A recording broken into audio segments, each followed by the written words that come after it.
as someone who's sort of played Bristol and London quite a lot, and they're two quite pivotal aspects of like UK bass music, like what would you say are the key differences between the two scenes? There's not a lot, to be honest with you. I think Bristol was actually the first city I played outside of London, and it's still one of the cities I enjoy playing in most outside of London as well.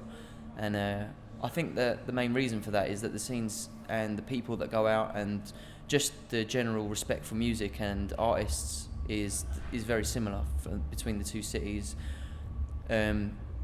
Just I think like the pace of life as well. I think they're quite similar. It's strange, but Bristol's always had a really healthy music scene, the same way as London has, and it's really strange. I can't explain why. I don't actually know why, but for some reason they've always been quite important. What would be your advice for DJs and producers who are just coming up and have just started and want to take it to the next level? I think the advice I always give is to kind of be true to yourself and respect your craft, know your craft firstly. Like a lot of people, you know, it's becoming easier and easier to actually mix records, you know, with programs like Ableton, and like new technologies like the new Pioneer CDJs allowing you to sync mixes together. So it's more and more becoming about a selection and knowing how to piece a set together to make it sense. So I'd say just to work on your selection, work out how one track flows into another track, peaks and troughs, you know, like just like learn the art of DJing and learn the art of selection, and I think that that is the key.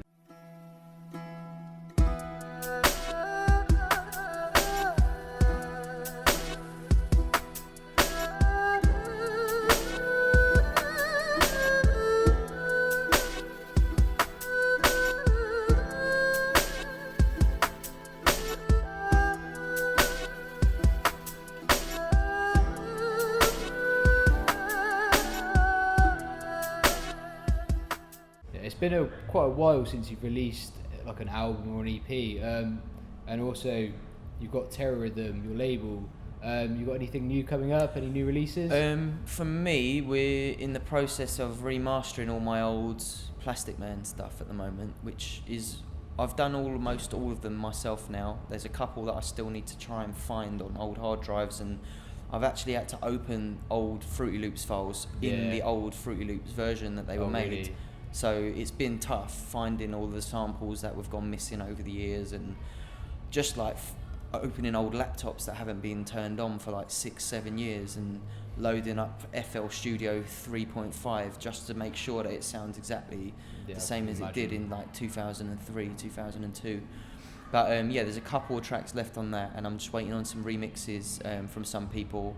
I won't go into too much detail. Okay. I want to like reveal that once it's all done. I'm still waiting on quite a few, unfortunately, but that's the next thing for me.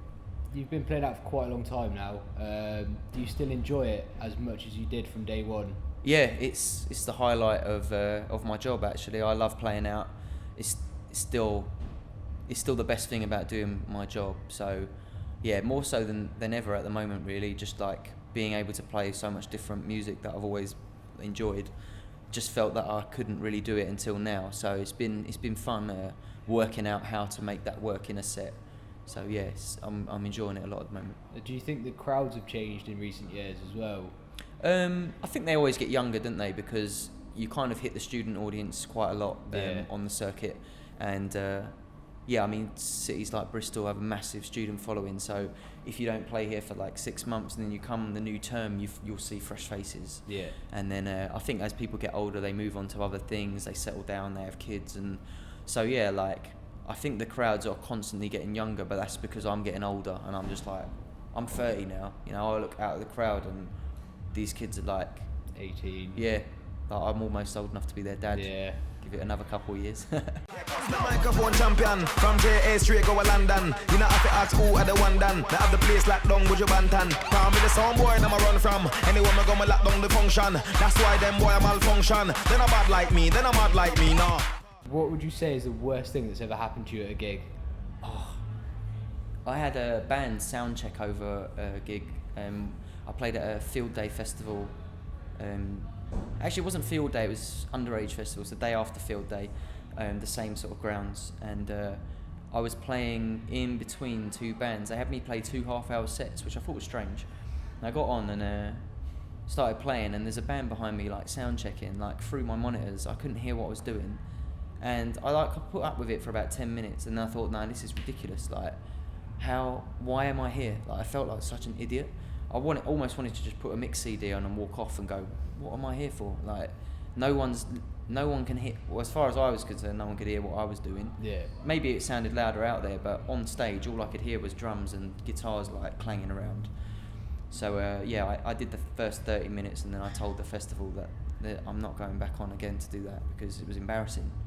So that was probably the worst thing. I've luckily never fallen off a stage. I fell asleep at one gig actually, but really? I was on a booze cruise at Outlet. Oh really?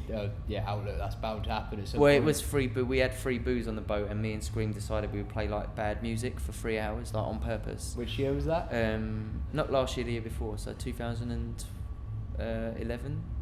2011. What were some of the tunes you were playing? Oh, just like 90s and 80s cheesy dance, but we were picking purposely shit ones, not even like cool, like E17 and stuff. And Things like that. so like we got on the boat, and it was the early boat, so people had just come out of breakfast and were sober, and we got on the boat and we started playing like, actually at first we started playing semi like alright like 70s disco and 80s like records in there, but people were like coming on hungover and not into it, just sort of standing there staring at us, and we were like, this is going to be the worst idea we've ever had. So we started drinking vodka to try and like, oh, be alright if we're drunk. And the boat was moored for like 40 minutes, and we got through 1.5 litres in that time, and then it started moving, and my last memory of that was the 3rd litre of vodka coming up, which must have been about an hour and 10 minutes into the boat party.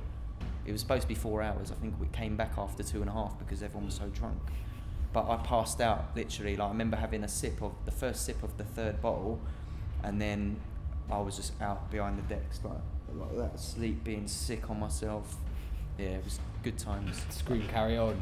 He did just about. There's videos of him online, and he does not look too cool. But Nah. yeah, I nearly fell off the boat as well because I did a stage dive, and I was past, and I got really close to the edge of the boat, and luckily didn't fall off the edge of it. But yeah, that was funny. I'm surprised they let us do that again the next year. Yeah, that definitely. Forward. Go on then. Let me see your lighters in the air. Are you stupid in the face? Check the intensive snare. The hi-hat, treble and bass. Let me see your lighters in the air. Are you stupid in the face? Check the intensive snare. The hi-hat, treble and bass. Right, we've got a few quick fire questions for you. What do you do in your downtime when you're not playing out or producing? I don't have a lot of downtime at the moment because the label takes so much up, but I love football. I like watching football. I love playing football. I'm getting more and more unfit as I get older, Yeah. so the less and less playing, but I always love watching football. Yeah. So yeah, I'd say that's my main. What team do you support? I'm a Man United fan. I'm Nice. a season ticket holder as well. I have to travel up to the games when I Yeah. can. Grime or dubstep? Tough. I'd say at the moment I'm playing more grime, but that's just the state of the sound at the moment. You know, Yeah, I like see. a lot of the dubstep at the minute that I get sent is either far too hard or far too deep. Like all of that middle ground that I used to kind of play quite a lot of seems to have, a lot of them have moved on to other things. Yeah, it's been encompassed in grime and other genres. Yeah, so at the minute, like, I'm playing a bit more grime than dubstep. Last album you bought? Wow. I can't think of a whole album. I guess like obvious one would be like Disclosure. I bought that one, but I'm sure I've bought something since then. I just can't think what it would have been. What do you think of the new Disclosure album? Wicked. I Yeah. really like it. Yeah, I don't play a lot of it out because so many people cover that already. But I really enjoy the music. It reminds me of like when I got into music, listening to garage, and I think that's what I love about it. And just the production values are everything's so clean and really sounds good. So Okay, that's everything. Thank you Thanks very very much much. for doing BrisLive. big up BrisLive.